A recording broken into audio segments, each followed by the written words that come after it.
Hey, and welcome to the Reset Podcast. Everything you need to know that your therapist probably never told you. Researched by experts, real life experiences. This is Reset.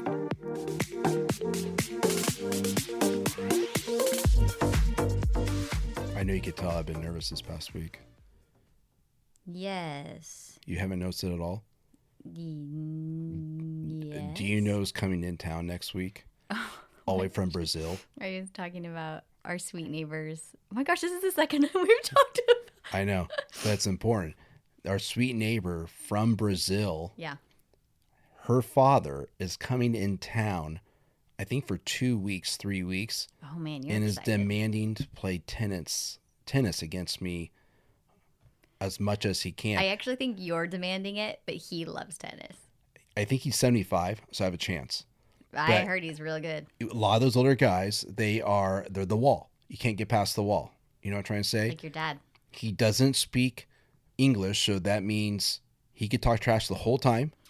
And Portuguese. Smile. Portuguese. I don't think it's Spanish. I think it's Portuguese. It's Portuguese. Smile on his face. Right. And that means I can't do the same thing to him. Maybe not. I don't know. And I kind of got nervous now because I haven't played competitive in probably over a year. Oh, I think 2 years. Oh yeah, probably over a year. Probably over a year. I mean, we kind of dabbled one day, but that really didn't matter. We're talking about competitive stuff. Yeah, you're good though. You're that annoying person who touches any kind of sport equipment and you just like win and crush it. But we're talking about a Brazilian tennis man.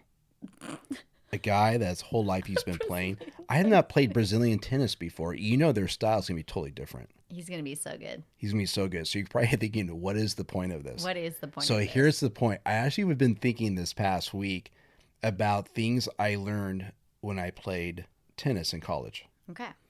And two things. And we already talked about one of them, so I'm not going to spend time on it. But one of them was the aspect of the difference between a win and a loss in tennis is your attitude.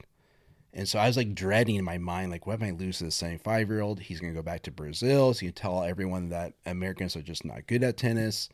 And so right away, I had just changed my attitude and started thinking in terms of, I will win, I'm going to win, that kind of stuff, right? Mm-hmm. Which led into my tennis coach's best advice he gave me when I was getting destroyed in college, which was, he explained to me, there's two types of just voices in your head. Just go with me a second. You have your teller self, and then you have your doer self.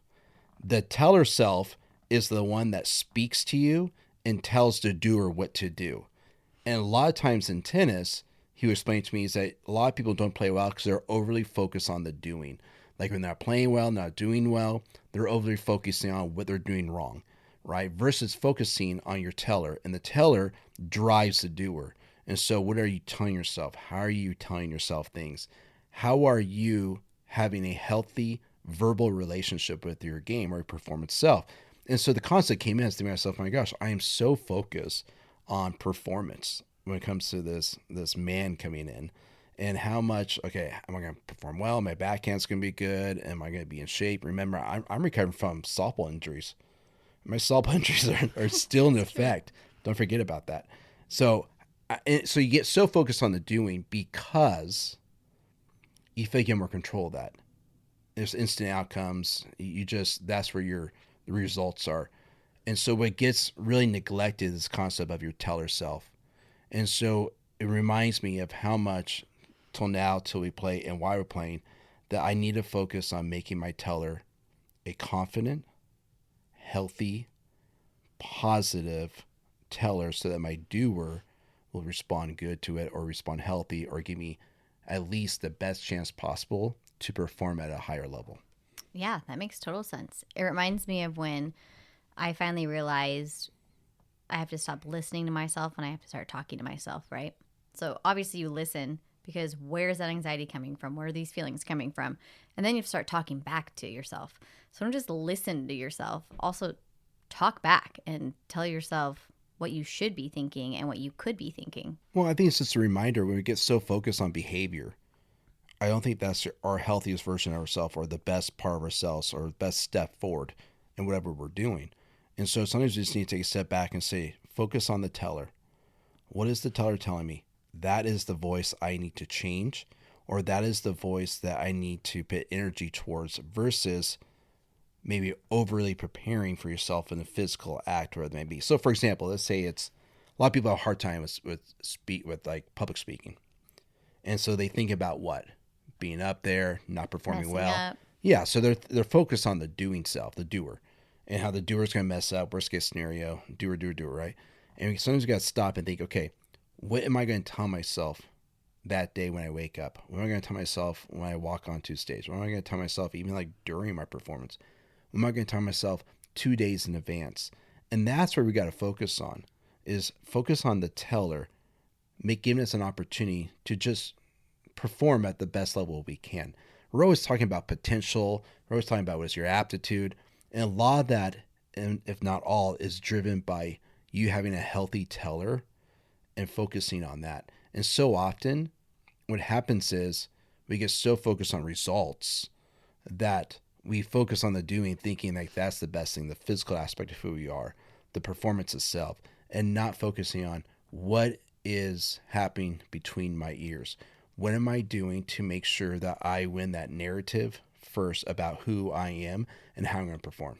I love that. That's awesome. So, what else did you learn from tennis? What other life lessons can you bestow upon us? Well, I learned a lot of life lessons from tennis because I really wasn't that good in college. Our team was really good. And so it was really hard to, you know, well, let's just say this.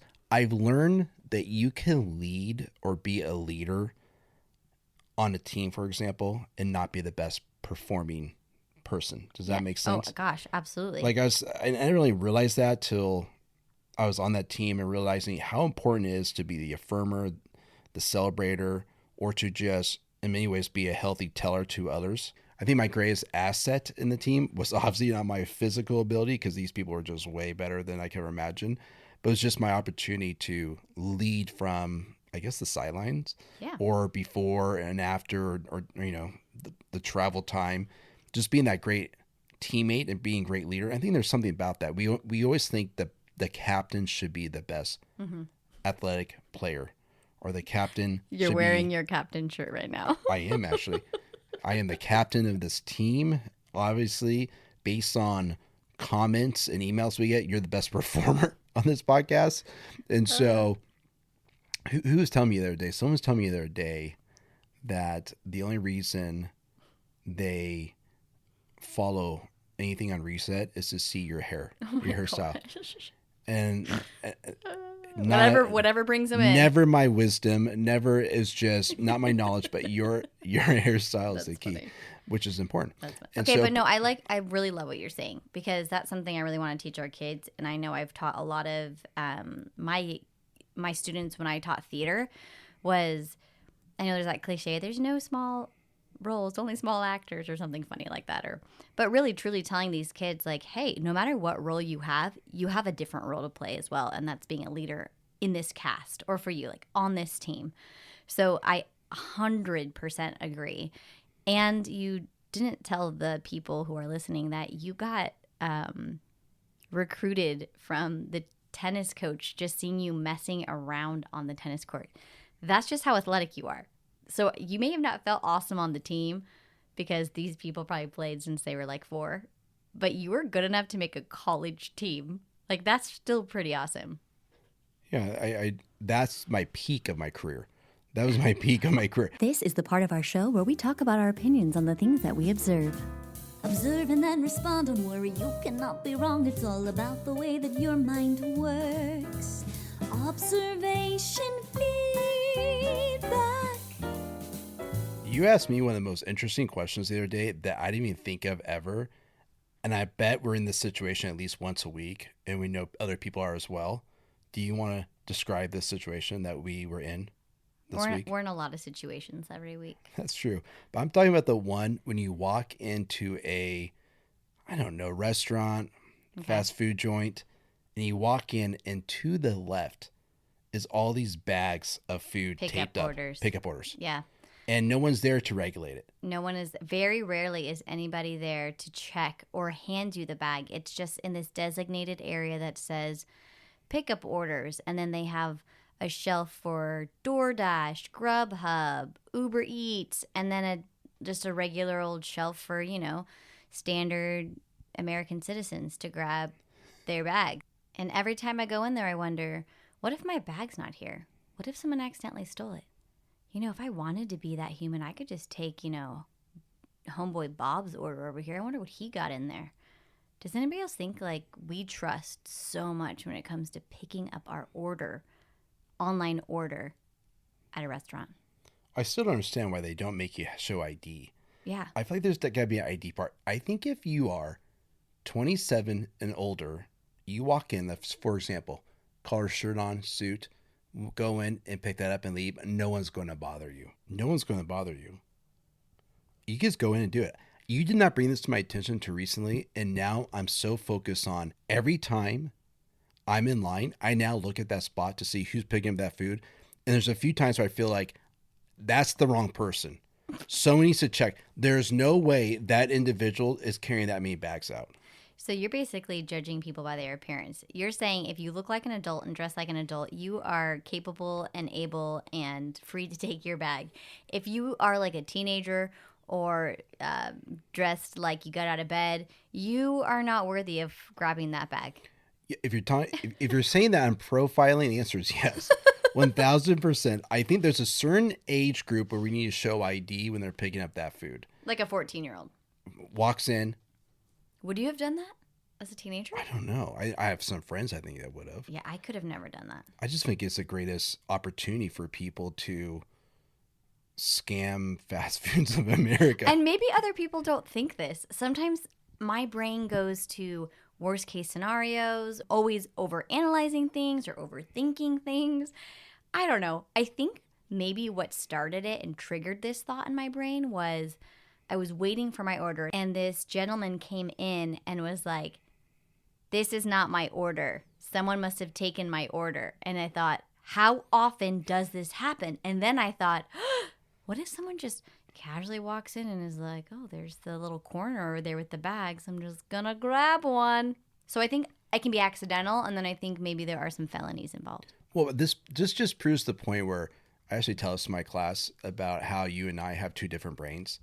And the example I give the class is, is like, okay, let's say you have an 8 a.m. lecture, and you wake up 7 a.m., whatever, you get ready, you're tired and exhausted, you go to lecture, and on the door is this sign says, "Class canceled, professor sick, blah, blah, blah, blah." My mind goes to, yes, this is fantastic. I'm going to go to Alta Coffee House, get myself a breakfast burrito. This is amazing. Your mind goes to, are you kidding me? I woke up for nothing. I can't believe this is happening. I'm doing my part. This guy needs to show up. And that's the difference between our two brains. And so now I ask the class, okay, raise your hand if you're the one that's totally stoked and wants to take advantage of it. And who's the people who, ends up thinking the deficit point of it, which is, I can't believe I woke up for this. This is so late. I tell you, it's 50-50, like two different brains. And I think when we're in line for, let's say the other night, I think it was Shake Shack. I'm in line thinking about my order. You're in line looking at that spot thinking, is that person legitimately taking his food or not legitimately taking his food? But I think about the person who's doing this, for example, there's got to be somewhat of a routine here where do you slightly lift all the bags up to see what the heaviest is? If you're going to go all out, you got to go all out. I want to know the person who's taking the shake. You know what I'm trying to say? Because you see on the receipt it says pick up your shake. Oh, yeah, you're right, because they leave it in the fridge. I'm telling you, if you go all out, let's say you pick that one, you see the red line, the red writing on the receipt says pick up shake at counter. I mean, I'm just saying. I mean, you're all in at that point. Yeah, because either that or you just grab and run. Grab and dash. Grab and go. But you would never want to do that because you would look suspicious. Especially at Shake Shack, it's right next to the door, too. I mean, it is like right there. You just grab the bag and go. But I feel like Shake Shack isn't... You don't have to enter in fully. Right. Well, Shake Shack, I feel like is in line with Chick-fil-A. They just give benefit of the doubt because they have a pleasure serving you. And the customer is always right. Do they have a pleasure, though? They're forced to have a pleasure. I know. Pleasure sounds weird. Oh, my God. Don't go there. We're talking about fast food. This is a kid's show, family show. But you know what I'm trying to say? Going back to the concept with our two brains, this is why it's always interesting to figure out what are you thinking about in random spots, because we're usually way off. Now back to the show. But here's also what I learned too, is the best player doesn't always win. There's probably 99.9% of the time I should never have won the match. But why'd you win? In my head, I think the person had an off day. Because it's how tennis works. You know during warm-up in tennis, you're screwed. You know, you played in high school. Yeah. You know how it is. The person looks good in it, how they like tennis is, I don't know if it's like baseball where it's like you could tell someone's really good form, you know, but you could tell during And warm their up. confidence Yeah, you could level. you could tell during tennis when you're hitting the ball, you realize this person's form is never going to miss. And there's nothing you could do about it. And so that's probably every person I played. I was like, holy moly, this guy's good. You know, and then they start practicing their serve and you're like, I'm really screwed this game. But there's these moments and you win, you realize, okay, what happened there? And just tells yourself, you got to have your teller self be in that mode of believing that we will win, can win, and setting yourself up to what could happen or should happen or may happen, because you never know if the other person has a horrible attitude towards the sport. Because here's what you realize in tennis, and you've seen this before too, is if you, let's say you kind of do like a drop shot and the person comes and hits the ball in the net, and the person's like, man, I should have gotten that. Like the frustration for a tennis player can come out physically. They get upset. A lot of tennis players talk to themselves. They yell at themselves. That's when you know you have a chance to beat that person. But the person who misses that shot, they feel like they can, and they just move on to the next. There's no physical or verbal reaction. That's the tough one. That's the one that has the control. So they're confident knowing that I got this. Yeah, don't throw your racket. So in college, I broke my racket. I missed this easy shot. I hit the racket as hard as I can against my bottom of my foot. You know, like a baseball player hits their bat against their cleats. The racket broke. Okay, Mr. Hulk. Yep. And I didn't have another racket on me because I didn't really care about So you tennis. lost, you forfeited the game. No, I played with a broken racket. And then I asked my dad for another racket, and he said no. And so then I had to buy my own racket, and that's not what happened. And you did not hit that racket because you bought it with your own money, and you were like, this is never going to die. Which is another lesson in tennis. If you pay for your own racket, you really don't crack it. Did you just come up with I did. That is it right there. Oh my And God, so, did you pay for your yeah, the frame cracked. Did you know. just that phrase? If you pay for your own racket, you don't crack it. I did. Oh I my did. God. And you just snorted.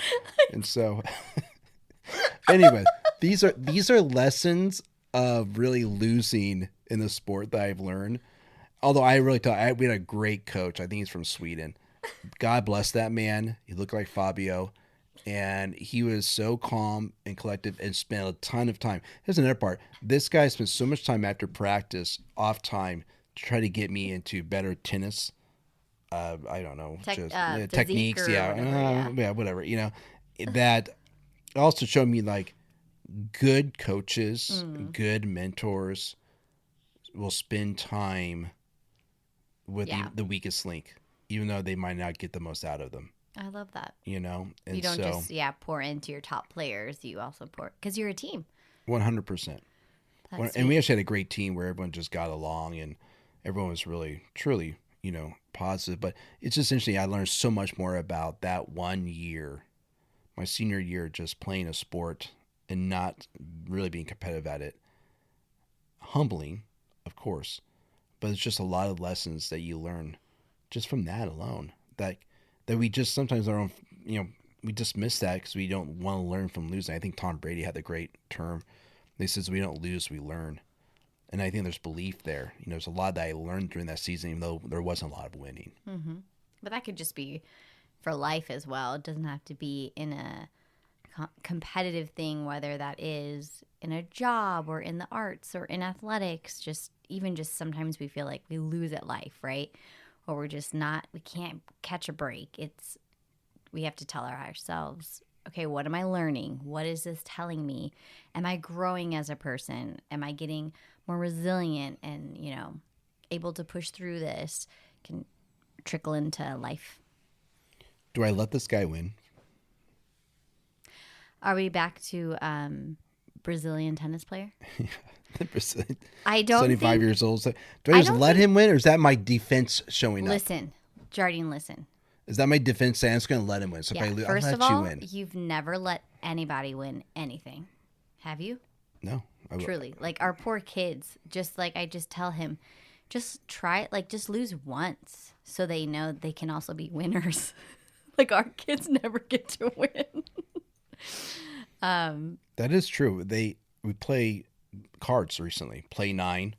Oh, they were actually beating you, which was a shock. You did 3 rounds out of 9. You know what I mean? Okay, but still. I think that really, that's not a full game. Matter of fact, we're going to continue it. But let's see, play 9. Yeah. They can't figure out for the life of them. What's the one we play right now? Taco, Goat, banana. taco, goat. I always want to say burrito, but Something, taco, and then cheese, pizza. No, it's taco, cheese and then cheese, taco. Trust me, it's taco. Taco, yeah. Goat, cheese, pizza. There's a 5th, and then there's a normal that comes out of nowhere. Anyways, look up that card game for kids. Just look up taco, cheese, Goat. pizza, goat, and something else. It's good. It's a good one. It's fun. They can't do it. They just can't get that fast enough. But I guess my whole point of that was saying, Joe, you're not going to let this guy win. It's not in me, is it? Because I don't think you could. And I think he's going to be so much better than you even can imagine because he plays, I think, 3 to 4 times a week. Oh, they told me. So I think you're not even going to be able to think you could let him win. I'm going to be cheering you on from the sidelines. I might have to bring an extra racket just because my racket crack. Didn't we learn from that? If you bought your racket, you don't crack it. Can we make stickers? Is there merch around that? How do we get we need, this is when we go back to is how we not have some type of tennis sponsorship at this point. Oh my gosh, that's so funny. Anyway, I do love these life lessons like we could apply to just everyday living. Thank you for listening to the Reset Podcast. We're so glad you're here. If you enjoyed this episode, take a minute before moving on with your day and text a link to a friend, someone that you think would benefit from hearing it as well. We coach individuals, athletes, couples, and teams to overcome mental barriers that are holding them back from reaching their maximum potential. If that sounds like you can find out all about working with us, as well as our virtual group coaching at theresetgroup.com. We would love to connect with you on social media, so be sure to follow us on Facebook, Instagram, or TikTok at The Reset Group. See you next time.